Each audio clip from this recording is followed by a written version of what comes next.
ಕನ್ನಡದ ಮೊದಲ ಶಾಸನ ಹಲ್ಮಿಡಿ ಯಾವ ರಾಜವಂಶಕ್ಕೆ ಸೇರಿದ್ದು? 1. ಕದಂಬ 2. ಬಾದಾಮಿ ಚಾಲುಕ್ಯ 3.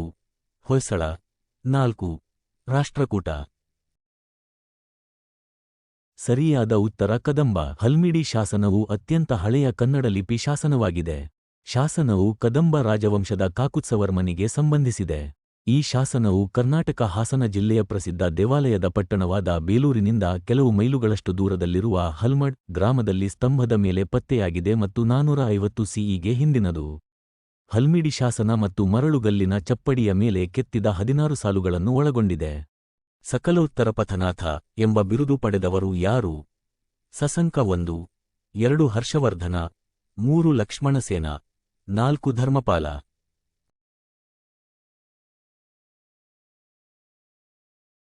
ಪುಷ್ಯಭೂತಿ ವಂಶದ ಕೊನೆಯ ದೊರೆ ಹರ್ಷವರ್ಧನನನ್ನು ಸಕಲೋತ್ತರಪಥನಾಥ ಎಂದು ಕರೆಯಲಾಗುತ್ತಿತ್ತು. ಸಕಲೋತ್ತರಪಥನಾಥ ಎಂಬ ವಿಶೇಷಣವನ್ನು ಅವನ ಪ್ರತಿಸ್ಪರ್ಧಿಗಳಾದ ಡೆಕ್ಕನ್ನ ಚಾಲುಕ್ಯರು ಅವನಿಗೆ ಅನ್ವಯಿಸಿದರು. ಇದರ ಅರ್ಥ ಉತ್ತರದ ಎಲ್ಲಾ ಪ್ರದೇಶಗಳ ಅಧಿಪತಿ. ಉತ್ತರಾಪಥ ಉತ್ತರ ಭಾರತದ ಸಾರ್ವಭೌಮ ಆಡಳಿತಗಾರನನ್ನು ಸೂಚಿಸುತ್ತದೆ. ಕಡಮೈ ಯಾವ ರಾಜವಂಶದ ಅಡಿಯಲ್ಲಿ ಭೂ ಆದಾಯದ ಒಂದು ರೂಪವಾಗಿತ್ತು? 1. ಚೋಳ 2. ಕುಶನ್ 3. ಚಾಲುಕ್ಯ 4. ಗುಪ್ತ. ಸರಿಯಾದ ಉತ್ತರ ಚೋಳ. ಕಡಮೈ ತೆರಿಗೆಯು ಒಂದು ರೀತಿಯ ಭೂ ಆದಾಯವಾಗಿದ್ದು, ರೈತರು ತಮ್ಮ ಜಮೀನುದಾರರಿಗೆ ಅಥವಾ ರಾಜನಿಗೆ ಪಾವತಿಸಬೇಕಾಗಿತ್ತು. ಚೋಳರ ಆಡಳಿತದ ಅವಧಿಯಲ್ಲಿ ಸುಮಾರು 400 ವಿವಿಧ ರೀತಿಯ ತೆರಿಗೆಗಳಿದ್ದವು. ಭೂಕಂದಾಯ ಮತ್ತು ವ್ಯಾಪಾರ ತೆರಿಗೆಯು ಚೋಳ ಅರಸರು ಆದಾಯದ ಮುಖ್ಯ ಮೂಲವಾಗಿತ್ತು.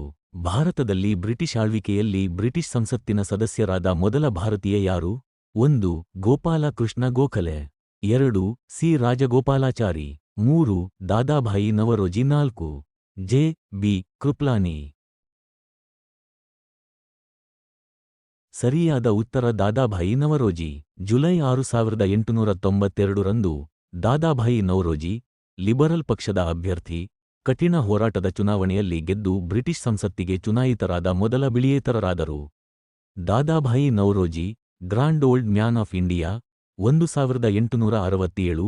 ಅವರು ಆರ್ಥಿಕ ಡ್ರೈನ್ ಸಿದ್ಧಾಂತವನ್ನು ಪ್ರತಿಪಾದಿಸಿದರು. ಕೆಳಗಿನವರಲ್ಲಿ ಯಾರು ನೀಲಿ ನೀರಿನ ನೀತಿಯನ್ನು ಕಾರ್ಟೇಜ್ ಸಿಸ್ಟಮ್ ಪರಿಚಯಿಸಿದರು? 1. Alfonso D Albuquerque 2. Francis D Almeida 3.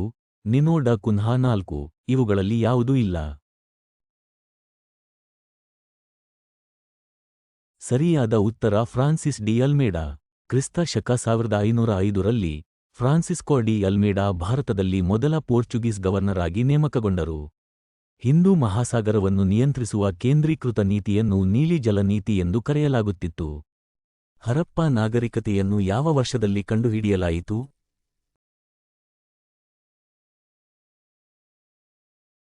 Harappa Sindhu ನಾಗರಿಕತೆಯ ನಗರ ಕೇಂದ್ರವಾಗಿತ್ತು. ಇದು ಪಾಕಿಸ್ತಾನದ ಪಂಜಾಬ್ ಪ್ರಾಂತ್ಯದಲ್ಲಿ ರಾವಿ ನದಿಯ ದಂಡೆ ಮೇಲಿದೆ. 1921 ರಲ್ಲಿ ಉತ್ಖನನ ಮಾಡಿದ ನಾಗರಿಕತೆಯ ಮೊದಲ ತಾಣ ಹರಪ್ಪ. ಉತ್ಖನನ ತಂಡದ ನೇತೃತ್ವವನ್ನು ದಯಾರಾಮ್ ಸಹಾನಿ ವಹಿಸಿದ್ದರು. 320 ಎಡಿ ಮತ್ತು 550 ಎಡಿ ನಡುವೆ ಯಾವ ರಾಜವಂಶವು ಭಾರತವನ್ನು ಆಳಿತು? 1. ಮೌರ್ಯ ರಾಜವಂಶ 2. ಹೊಯ್ಸಳ ರಾಜವಂಶ 3. ಮಗಧ ರಾಜವಂಶ 4. ಗುಪ್ತ ರಾಜವಂಶ.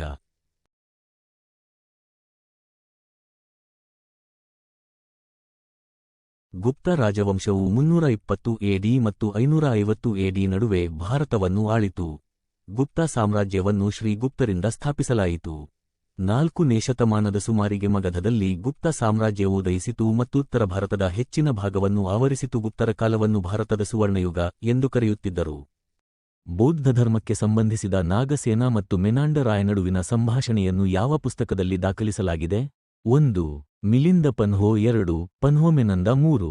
ನಾಗಪಾನ್ಹೋ 4. ಮೆನಂದ ಪನ್ಹೋ. ನಿಮ್ಮ ಉತ್ತರವನ್ನು ಕಾಮೆಂಟ್ ಬಾಕ್ಸ್ನಲ್ಲಿ ತಿಳಿಸಿ. Thank you for watching. ನಿಮಗೆ ಈ ವಿಡಿಯೋ ಇಷ್ಟ ಆಗಿದ್ದರೆ ಲೈಕ್ ಮಾಡಿ, ನಿಮ್ಮ ಸ್ನೇಹಿತರಿಗೆ ಶೇರ್ ಮಾಡಿ. ಹೆಚ್ಚಿನ ಮಾಹಿತಿಗಾಗಿ ನಮ್ಮ ಚಾನಲ್ ಅನ್ನು ಸಬ್ಸ್ಕ್ರೈಬ್ ಮಾಡಿ.